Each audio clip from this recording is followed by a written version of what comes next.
చెప్పండి. ట్రైలర్ చాలా ఇంట్రెస్టింగ్గా ఉంది. Congrats. Thank you. First time like మీరు మాస్ హీరో, లైక్ మీరు చాలా ఇంటెన్స్ రోల్స్ కూడా చేశారు. ఫస్ట్ టైం ఇట్లా ఉమెన్ రోల్లో మిమ్మల్ని మీరు చూసుకున్నప్పుడు అండ్ అమ్మో ఈ అమ్మాయిగా ఉండడం చాలా కష్టంరా బాబు are any feeling that you felt first time ఆ గెటప్లో చూసుకున్నప్పుడు? కష్టం డెఫినెట్లీ అనిపించింది, బట్ చాలా ప్రిపేర్ అయ్యి ఉండే దానికి. బట్ ఎక్స్ట్రీమ్లీ మరీ ఐబ్రోస్ సన్నగా చేసేసి మొత్తం నాకు వ్యాక్సింగ్ చేసేసి ఈ అన్నీ అంత స్ట్రిక్ట్, చాలా స్ట్రిక్ట్గా అసలు నో కాంప్రమైజ్ అన్నట్టే గ్రూమింగ్ చేశారు. సో అది ఒక 1 day పట్టింది అది యాక్సెప్ట్ చేయడానికి మెంటల్లీ. సో అంటే అంటే కొంచెం వల్నరబుల్గా ఉంటారు కదా ఉమెన్. సో మీరు ఈ ట్రావెల్లో లైక్ షూటింగ్ చేసేటప్పుడు how did you feel you being a man in a women shoes? Did you feel any change or anything? Change అంటే నాకు మీ క్వశ్చన్ అర్థమైంది అంటే మేము పడే బాధ నీకు అర్థమైందా అన్నారు, అంతేనా? అదే నా ఆల్మోస్ట్ మీ క్వశ్చన్. నాకేంటో అండి, నాకు నాకు నాకు మా అక్క ఉంది, మా మదర్ ఉంది. నేను ఒక బట్టల షాప్లోకి వెళ్తే టపా టపా టపా టపా 4 టీషర్ట్లు 2 జీన్స్లు 2 అవి వేసుకొని వితిన్ 15 minutes బయటకు వచ్చేస్తా. అవి ట్రైల్ కూడా వస్తే వచ్చినాయి, రఫ్గా వేసేసుకుంటా.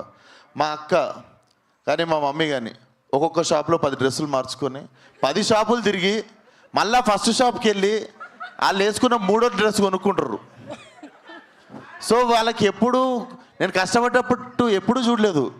మీకుండే ఓపిక్కి హ్యాండ్స్ ఆఫ్ అసలు. సో ఈ 10 షాపులకి వెనక మేము తిరుగుతాం చూసిర్రా, అది కష్టం. డబ్బింగ్ చెప్పిన వాళ్ళు చాలా బాగా చెప్పారు. Sinking with your face expressions and everything. Dubbing చెప్పిన వాళ్ళు ఎక్సలెంట్. అంటే ఇద్దరు కోఆర్డినేట్ చేసుకొని చెప్పినట్టు ఉంది. రైట్? అవునండి. సూపర్.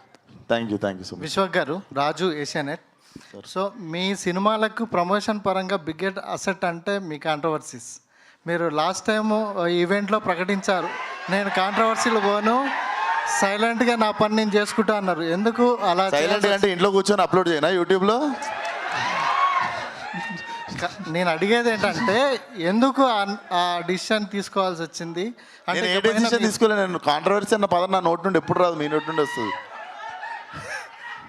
సో అంటే ఆ పదం కరెక్ట్గా స్పెల్లింగ్ కూడా తెలియదు నాకు.